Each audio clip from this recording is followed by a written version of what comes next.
Hello student, जैसा कि कल मैंने आपको मोटिवेशन के बारे में बताया था, आज अपन थ्योरी ऑफ मोटिवेशन पढ़ेंगे।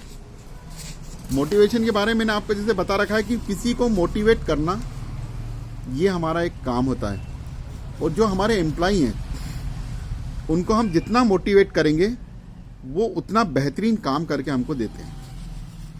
मोटिवेशन हर जगह आवश्यक है, चाहे वो कोई सी भी फील्ड हो।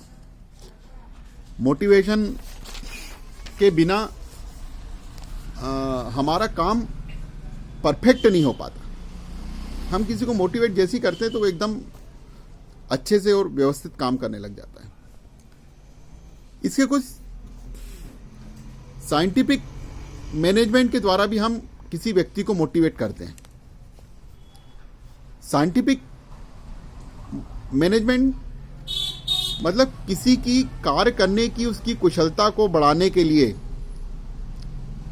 हम उसको, एक अर्थशास्त्री थे प्रोफेसर टेलर, उन्होंने एक सिद्धांत दिया। उन्होंने बोला कि उनका सिद्धांत था कि अगर हम किसी को प्राइज दें, गिफ्ट दें, प्राइज दें, हम तुमने बहुत अच्छा काम किया है, तुमको प्राइज दिया जाता है। जैसे उसको वो प्राइज मिलता है तो वो तो मोटिवेट होता ही होता है। साथ में उसके साथ काम करने वाले जितने भी कर्मचारी होते हैं वो सब मोटिवेट होते हैं, और वो सोचते हैं कि अगली बार हम इससे बेहतरीन काम करें जिससे कि हमें भी प्राइज मिले। तो एक ये साइंटिफिक होता है कि हम एक को मोटिवेट कर रहे हैं, एक को प्राइज दे रहे हैं, लेकिन मोटिवेट सब होते हैं। उनमें आपस में कंपटीशन की भावना होती है कि हम अच्छे से अच्छा कार्य करके दिखाएं और अगली बार का इनाम हम लेकर आए। एक होता है हमारा human relation model. Human relation model से आशय ये होता है कि जिस जगह कर्मचारी काम कर रहा है वो जगह कैसी है। वो जगह साफ सुथरी होना चाहिए, वातानुकूलित होना चाहिए, व्यवस्थित होना चाहिए।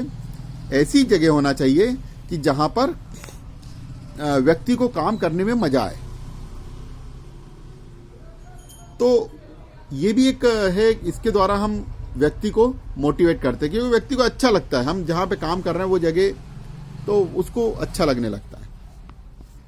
तो एक ये हमारी होती है कि हम व्यक्ति को सही ढंग से काम करवाएं, तो हम उसकी जगह व्यवस्थित जहां पर वो है वहाँ पे उसको इजीली आराम मिले, और अच्छी जगह हो, साफ सुथरी जगह हो, वातानुकूलित जगह हो, एयर कंडीशन लगा हो, सब कुछ हो, तो वो बहुत अच्छे से काम कर देगा। एक होती है हमारी कंटेंट थ्योरीज। कंटेंट थ्योरी किसी व्यक्ति विशेष की उन आवश्यकताओं के साथ डील करती है जो किसी व्यक्ति को मोटिवेट करती है। ये लोगों के बीच इंडिविजुअल डिफरेंस के साथ जुड़ी होती है तथा इस प्रकार से ये एक स्पेसिफिक ड्राइव्स के साथ संबंधित होती है। देखिए, कंटेंट थ्योरी जो होती है हमारी, इसमें कंटेंट थ्योरी में हम इंडिविजुअल, हर व्यक्ति के साथ उसकी जो प्रॉब्लम्स है उसकी प्रॉब्लम को सॉल्व करते हुए उसे मोटिवेट करते हैं। इंडिविजुअल, हर एक एक व्यक्ति को किसकी क्या आवश्यकता है उसकी उस आवश्यकता की पूर्ति करते हुए हम उसको मोटिवेट करते हैं। एक हमारी आती है प्रोसेस थ्योरीज। मोटिवेशन की जो प्रोसेस थ्योरी होती है, ये मोटिवेशन के बेसिक जो प्रोसेस है उसको रिप्रेजेंटेट करती है। मतलब कहने का अर्थ ये कि वे इस विषय के साथ डील करती है कि कोई व्यक्ति किस प्रकार से मोटिवेट होता है। ये थ्योरी प्रोसेस के साथ जुड़ी होती है। हमने जैसे एक बात करी कि व्यक्ति की आवश्यकता जो है उसको हम पूरा कर दें, तो वो मोटिवेट हो जाता है। कभी ये दूसरी थ्योरी जो हमारी ये कहती है कि व्यक्ति की आवश्यकता क्या, पहले हम तो ये पता लगाएं और उसकी आवश्यकता के आधार पर हम उसको मोटिवेट करें। उसकी ज़रूरत जो है, हम उसकी ज़रूरत के आधार पर हम उसको मोटिवेट करें।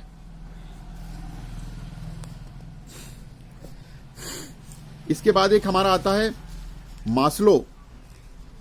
एक मास्लो की नीड्स हायरार्की थ्योरी है।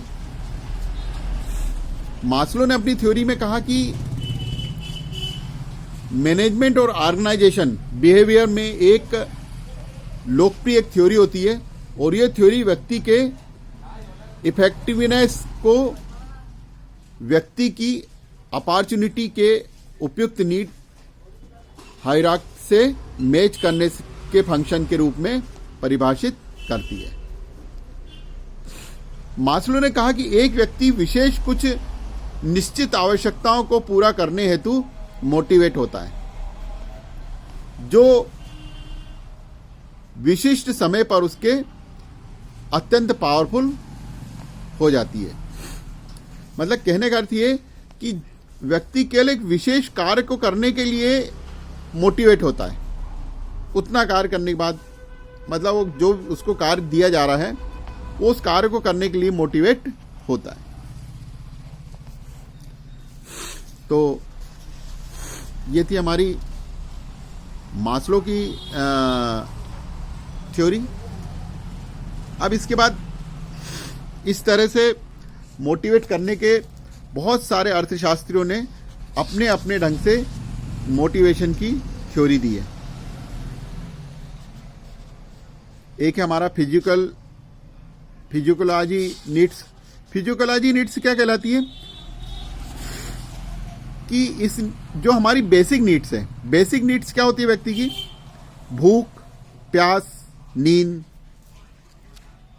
ये सारी हमारी बेसिक नीड्स है। यदि हम व्यक्ति को